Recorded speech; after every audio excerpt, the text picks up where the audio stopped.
Judges chapter 13 verses 2 through 7, and 24 to 25a. The birth of Samson is announced by an angel.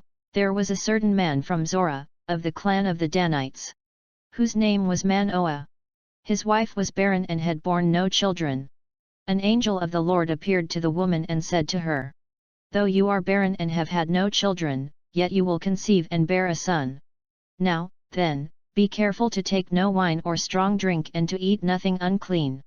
As for the son you will conceive and bear, no razor shall touch his head, for this boy is to be consecrated to God from the womb.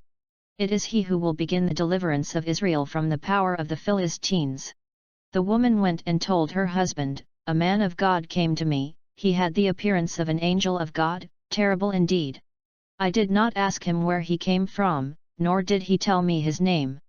But he said to me, 'You will be with child and will bear a son. So take neither wine nor strong drink, and eat nothing unclean. For the boy shall be consecrated to God from the womb, until the day of his death.' The woman bore a son and named him Samson. The boy grew up and the Lord blessed him. The Spirit of the Lord stirred him." The word of the Lord. The barren women mentioned in the Bible all present with normal pregnancies.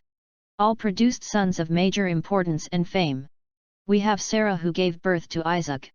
Rebekah who gave birth to Jacob. Rachel the mother of Joseph. The unnamed wife of Manoah was the mother of Samson. Hannah the mother of Samuel. Elizabeth the mother of John the Baptist. They were all born at a particular time with a particular mission. This is the first time we see the Nazirite vow given to the mother before his birth, and with the intention of her passing it on to her yet unconceived child. Modern-day mothers often commit to the same rule after pregnancy is discovered. Samson was a Nazirite unto God from his birth, the first Nazirite mentioned in Scripture. As we read the story of Samson and his Philistine wife Delilah, we see a man ignoring the God-given advice of his mother, and thinking with his eyes instead of his brain. Samson was brought into this world to clean up Israel's problem with the Philistines, and who does he marry a Philistine girl?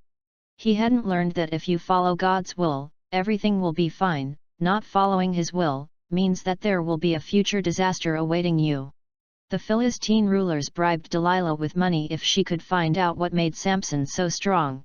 After a number of failed attempts to discover the secret to his superhuman strength, she accused him of not loving her enough to share the answer with her. After badgering him the next day, he told her that if his hair were cut he would lose his strength. When he slept that night, she cut his hair and called in the Philistines to capture him, and they also gouged out his eyes, then put him in prison in Gaza. There are a number of important events in the story. God can do anything, even make a barren woman give birth. Samson's mother followed God's advice and all was well. Samson forgot his mission, didn't listen to the sensible advice of his mother. Married his enemy. Was overtaken by his desire for her beauty. After Delilah repeatedly attempted to take his strength away, he told her the real reason for his strength. In her last-ditch effort to sell her husband out for a promised amount of money, she tried the, "You don't love me enough to tell me the reason." It worked. Samson told her if his hair were cut he would lose his strength. That night when he was asleep she cut his hair and then called the Philistines, who captured him and gouged out his eyes. Even with these handicaps, God achieved his goal. God forgave Samson and still completed his goals through Samson's actions. The prideful Philistines showed off Samson to a crowd of the other Philistine rulers, and thousands of people gathered in the temple to celebrate his capture. Samson's hair had begun to grow back, and as he leaned against the pillars of the temple, he asked God for strength once more to defeat the Philistines. Samson used all of his might and pushed down the temple pillars, which killed himself and thousands of Philistine rulers. It was through Samson's destruction of the temple, and his death, that the Israelites were freed from Philistine rule.